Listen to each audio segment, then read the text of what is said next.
Hello, we're excited to show you our native speech capabilities. जैसे ही बादशाह phone पर सुंदरी की आवाज सुनता है, उसके होश उड़ जाते हैं।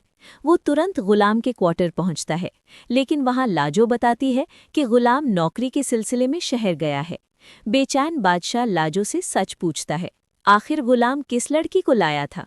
घबराकर लाजो बता देती है कि वो आशिक अली की बेटी सुंदरी है। ये सुनकर बादशाह सीधे खुर्शीद के पास जाता है और खुशखबरी देता है कि उनकी बेटी मिल गई है और वो जल्द ही उसे गुलाम से वापस ले आएगा।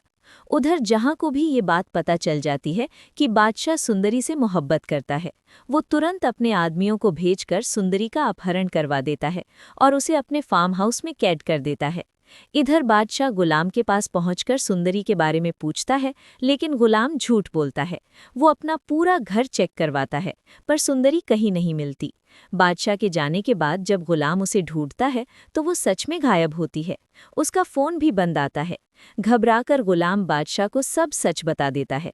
बादशाह पागलों की तरह सुंदरी को ढूंढने लगता है।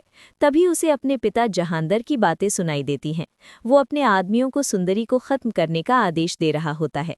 ये सुनकर बादशाह गुस्से में सीधे फार्म हाउस पहुंचता है, जहां सुंदरी बंधी होती है। वो उसे छुड़ाने लगता है, तभी एक गुंडा गोली चलाता है। बादशाह उसे बचाने के लिए आगे आ जाता है और गोली उसके कंधे में लग जाती है। गुंडे भाग जाते हैं और गुलाम तुरंत बादशाह को अस्पताल ले जाता है। डॉक्टर ऑपरेशन कर उसकी जान बचा लेते हैं। होश आने पर गुलाम रोते हुए माफ़ी मांगता है। इसके बाद बादशाह अपने ही पिता के खिलाफ पुलिस में रिपोर्ट दर्ज कराता है। अगले दिन पुलिस जहांदर को गिरफ्तार कर लेती है। आखिरकार बादशाह सुंदरी को सुरक्षित वापस लाता है और उससे पूछता है कि वो किससे मोहब्बत करती है। सुंदरी रोते हुए कहती है कि वो गुलाम से प्यार करती है और उसके अब्बू ने भी उसका हाथ गुलाम को सौंपा था। ये सुनकर खुर्शीद भी इस रिश्ते को मंजूर कर लेती है। बादशाह अपने प्यार की कुर्बानी देते हुए अगले दिन मौलवी को बुलाकर गुलाम और सुंदरी की शादी करवा देता है।